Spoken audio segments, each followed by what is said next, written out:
Hey, hey, hey. Welcome to Talk Tuesday. I'm glad to be back. Today, we're going to talk about my financial reset story. We're going to talk about financial habits that still work even during a reset. So, if that's something you're interested in, get ready because we're getting ready to get into it.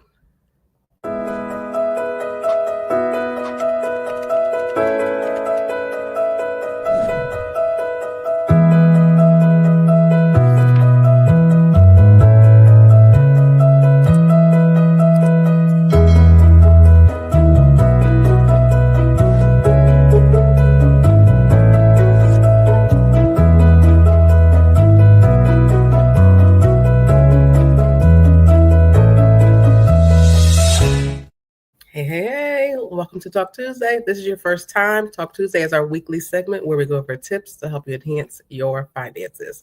I'm Coach D, your financial coach, and I want to help you to reach and exceed your financial goals while still enjoy life in the process. So let's get into it. We go live every week on different topics to help you to prepare yourself to understand your finances now to prepare for a comfortable future also. So we think about the now and the later. I'm happy to be here with you all. I haven't been here since April 22nd. It's been over 3 months since we've all been together. So thank you for being here.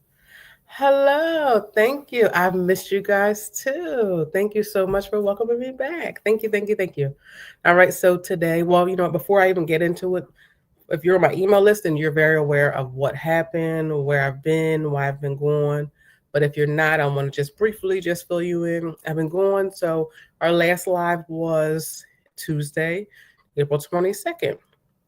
On Friday, April 25th, I actually was a victim of a house fire. So my neighbor's home caught fire and it then caught our home on fire.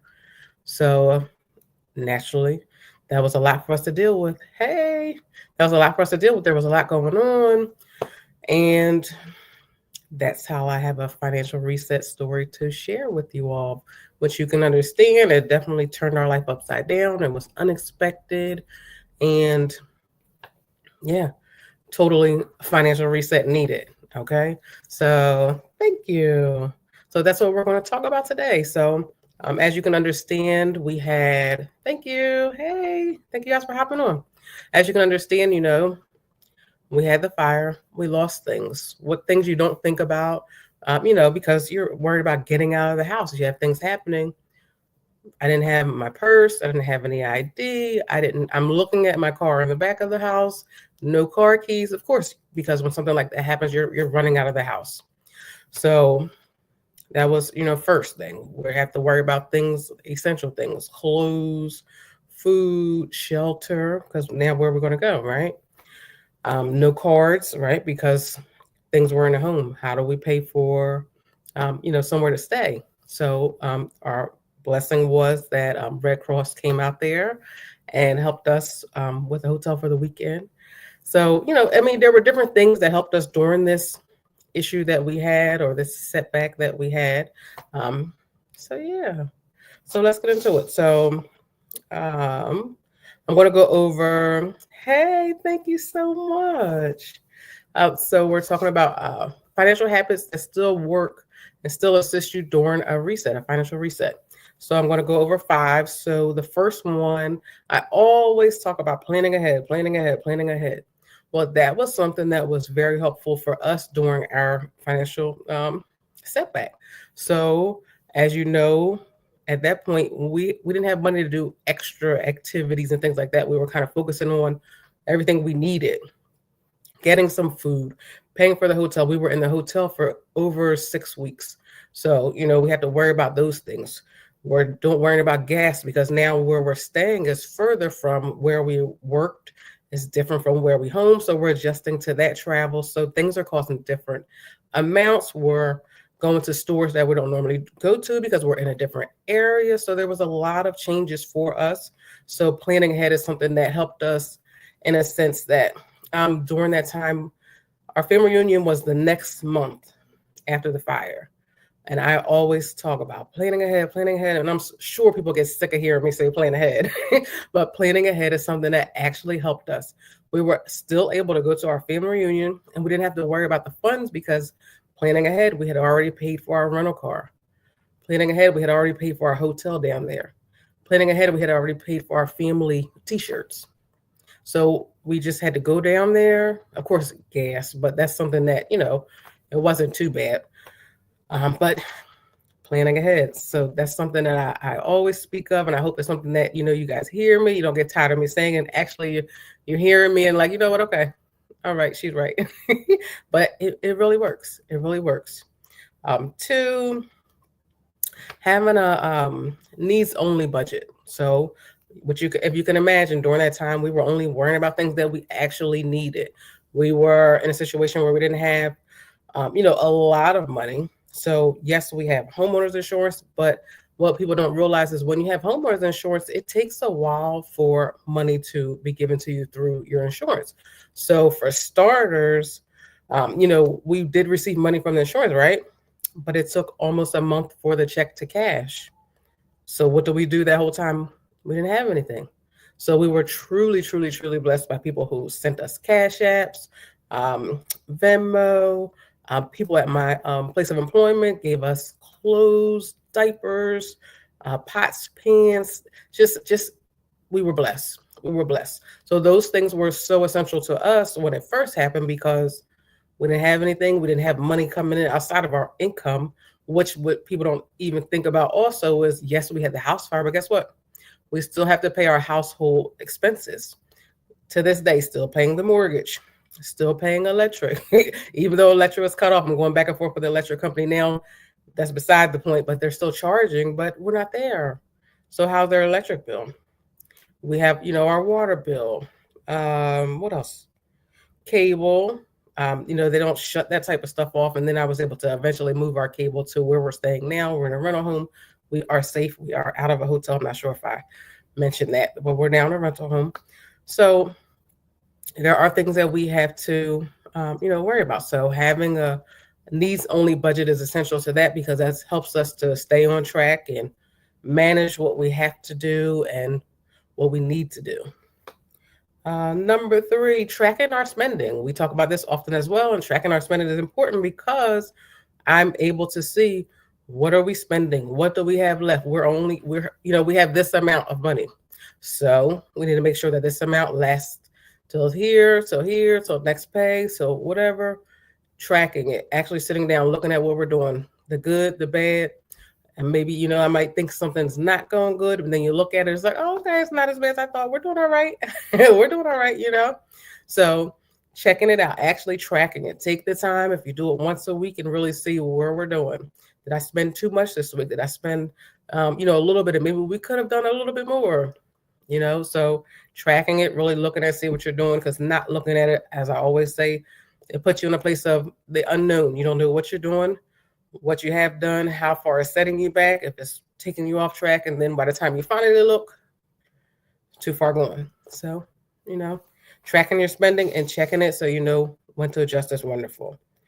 Number four, which is kind of similar to the tracking I have on here, as far as weekly check-ins with our money. So just checking your balances, checking your bills to see if things are, my balance do I have the 2,000 I thought I was going to have, or do I have the 1,500, or do I have 2,500? My bills, are they the same this month? Did they go up? Did they go down? And then so I'm able to adjust with that. So that's what the good thing about weekly check-ins. So that kind of coincides with what I spoke about with the last one. And the last one, something that was very helpful for me was journaling. So while it's been over 3 months that we haven't been together live. So, I've had to, for a while, I didn't have a laptop. So then I had nothing really to go live. I lost almost everything. So it was tough. So I didn't have anything. So I did journaling. So in that time of journaling, I also thought about something it's helpful for me. So I'm thinking it will be helpful for others. So while I was off, we had that. Now, I don't know if you guys will see this backwards or if you will see it forward. So you have to let me know because I have this background on. So I don't know if you're seeing things frontward or if it's flipped. So I created the Wealth Within Challenge. which is my 30-day journaling challenge, which helps us to think about our finances. Every day there's a different journal prompt. We talk about different things weekly. There's a different focus weekly. This won't launch until August 4th. So, stay tuned for that. If you're on my email list, you will receive a link about it.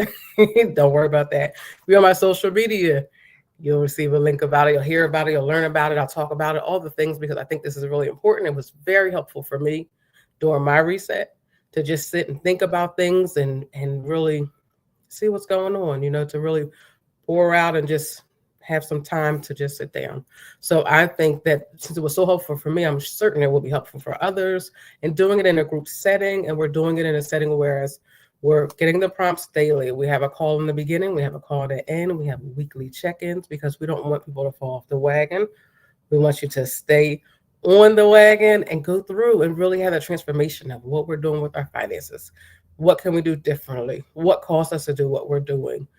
How do we feel when this happens? How do we feel when that happens? So just imagine there's 30 different prompts every day for the whole 30 days. So, stay on track. And then even in our chats, we'll have different things I'll be discussing with you in our calls, because we're just not going through the prompts. So we want to go through what we're thinking about and what's happening during this time, and what's coming to mind, like, oh, okay, all right, what we're realizing. So that's something that I thought was really special that happened during that time off. So that's all set up and ready to go. We're actually, cohort 1 is running right now. So cohort 2 is going to start, guess when? August 17th. So get ready. We're getting started. I can share the link in the comments if you want to learn more about it, but we're accepting new people starting August 4th. So, does anyone have any questions or anything like that? We are right back at it now. We're going to resume our weekly lives every week after today. I have missed you guys so much, just going live every Tuesday at 6 p.m. Eastern. But I had to take the time to just refresh, worry about my family, make sure everyone's healthy, and just reset financially. And which was perfect for me because I was able to really do that, and the journaling, and just really good for me. So I want to share that with you all, so it can be good for you, because maybe you're not going through a setback as deep as mine as far as the fire, but there might be something that happened with you that maybe you're thinking like, what, I do kind of need a little reset with my finances. So if that's something, join us next month. I don't see any comments. I try to wait a little bit because there's a little of a delay, but I don't see any comments. But if you're not on my email list, definitely join it. I created a new newsletter also. Listen, I had time to think. So there's a new newsletter called, what is it called? Money Talk Weekly, where we talk about different topics and you get different tips, tools. It was very similar to there was a financial email I used to send last year. So it's similar to that, but it's in a newsletter form. It has more breakdown and it goes a little deeper into things. But totally understand. Thanks for sharing, and so good to see you're still pushing. Thank you. Thank you so much. Don't try to make me cry, because I did really good, because I said I was not going to get on here and cry. All right. Well, thank you. No more comments. Have a great evening. I missed you guys. I look forward to seeing you all. Seeing you all next week. Same place, same time, 6 p.m. Eastern, right here on YouTube. When does it start again? It starts on August 17th. It's a Sunday. That's when we have our kickoff call where we go over everything. And there's a couple surprises on there, but I'm not telling you all that because you have to be on the call to find out. And thank you for loving the journal. I'll show you again. So that's it. And then inside there's pages. Of course, there's a thing for people to log in. There's a QR code so you can log in. But each page it just has a spot for you to date it and put your prompt for the day on there. And then there's plenty of lines. Say if your prompt leads you to a little more thinking and you're going a little bit longer, plenty of pages. There's well over 30 pages in there. So you're setting, even after the challenge, you might want to still do some more journaling. You might find some more journal prompts, right? All right. You're very welcome. Thank you for tuning in. I appreciate you all. I missed you guys. I don't want to let you go already, but have a great evening. See you next week.